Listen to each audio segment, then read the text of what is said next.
इस सृष्टि में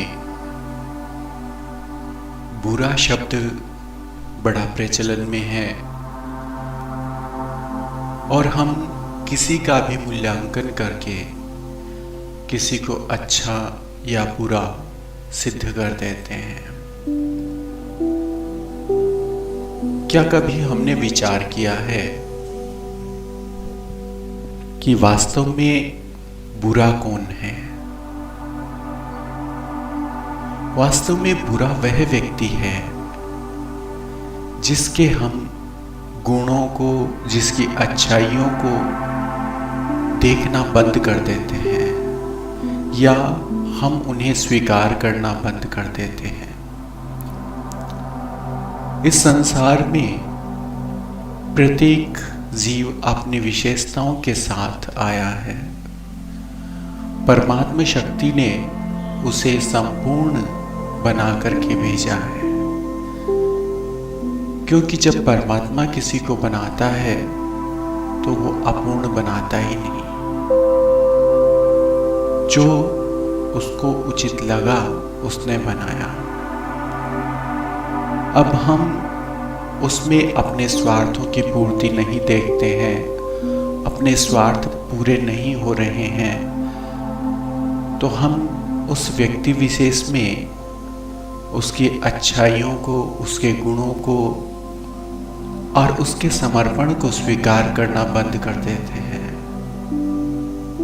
और केवल उसके अवगुणों को, केवल उसकी बुराइयों को देखना प्रारंभ कर देते हैं। तो इसका अर्थ यह नहीं हुआ कि वह व्यक्ति बुरा हुआ, क्योंकि हमने केवल उसका जो मूल्यांकन किया है वो केवल बुराई को लेकर के ही किया है। हमारी क्षमताएं केवल उसकी बुराई देखने की है, हम उसकी अच्छाइयों को देख ही नहीं पा रहे हैं। हमारे पास वो अच्छाई के नेत्र ही नहीं है, हमारे पास वो अच्छाई देखने की कला ही नहीं है जिससे हम किसी व्यक्ति की अच्छाई देख सकें, उसकी श्रेष्ठता को देख सकें। बस यहीं से शुरुआत होती है बुरे की। इसलिए स्वयं मूल्यांकन कीजिए कि आप इस संसार में क्या देखना चाहते हैं, क्योंकि हर कोई व्यक्ति तो हीरों की परख नहीं कर सकता। तो हर व्यक्ति में जो गुण हैं वो उसके हीरे हैं, डायमंड्स हैं।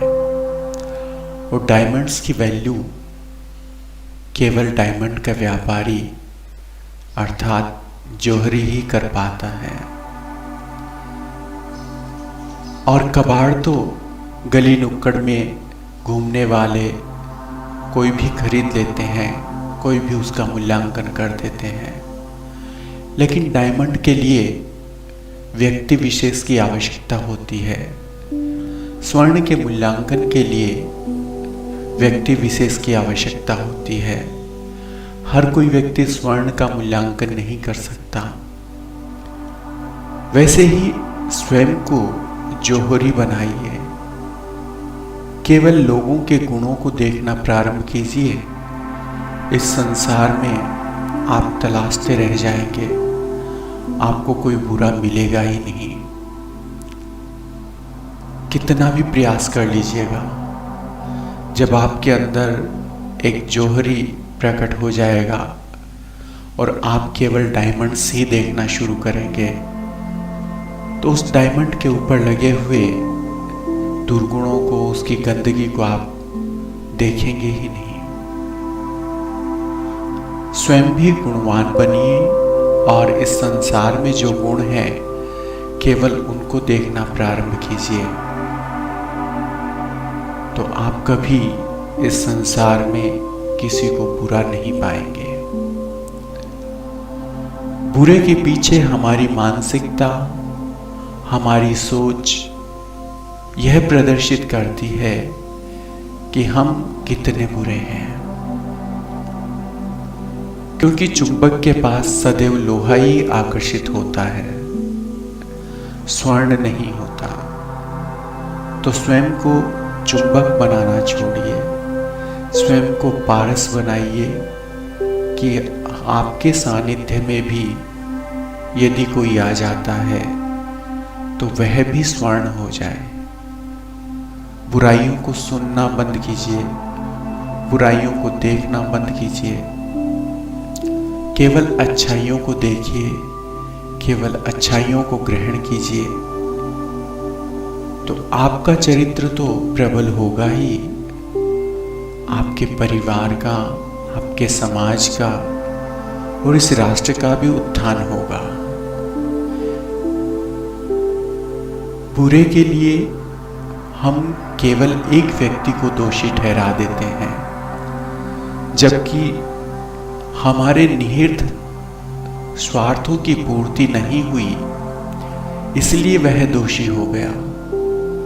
उसने हमारी इच्छानुसार कार्य नहीं किया, इसलिए वह बुरा हो गया। तो अपने स्वार्थों को कसौटी मत बनाइए। अपने स्वार्थों की कसौटी पर जब आप संसार को परखेंगे तो पूरा संसार ही बुरा लगेगा। और अपने समर्पण से, अपने त्याग से, अपने स्नेह से जब आप संसार को देखेंगे तो पूरा संसार आपको एक डायमंड लगेगा। परमात्मा कभी गलत बना सकता है क्या? जरा विचार कीजिए। फिर हम अगर किसी को बुरा कहते हैं, किसी को गलत कहते हैं, तो वो तो सरासर उस परमेश्वर का, उस परम पिता का अपमान ही हुआ।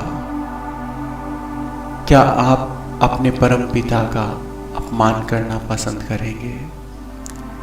नहीं। तो आप स्वयं के साथ दूसरों के भी केवल गुणों को देखिए। इस संसार में बुरा कोई नहीं है, कहीं भी बुराई नहीं है, सब अच्छा है, श्रेष्ठ है, नहीं ले जा सकता। संघर्ष तो आपकी मजबूरियों को, लाचारियों को लोगों के समक्ष प्रस्तुत करेगा, और उसमें आपने क्या पाया, क्या खोया, उसका निर्णय लोग करेंगे, आप नहीं कर सकते।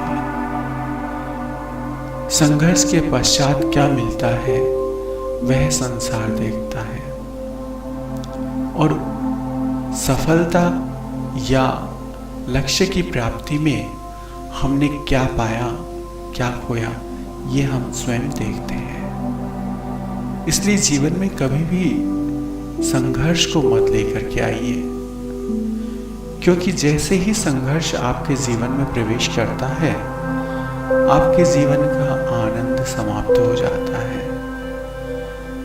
आपके जीवन का उत्साह, आपके जीवन की प्रसन्नताएं और आपके जीवन का जो लक्ष्य है वह भी समाप्त हो जाता है। इसलिए जीवन को आनंद में रहने दीजिए। जीवन स्वयं एक आनंद है और उसे आनंद ही रहने दीजिए। संघर्ष मत बनाइए, वह आपका शत्रु नहीं है। संघर्ष हम शत्रु के साथ करते हैं, संघर्ष हम शत्रु के साथ करते हैं, और जीवन तो जीवन है, ना वो मित्र है ना वो शत्रु है। तो फिर हम पुनः उसको शत्रु की श्रेणी में क्यों रख देते हैं?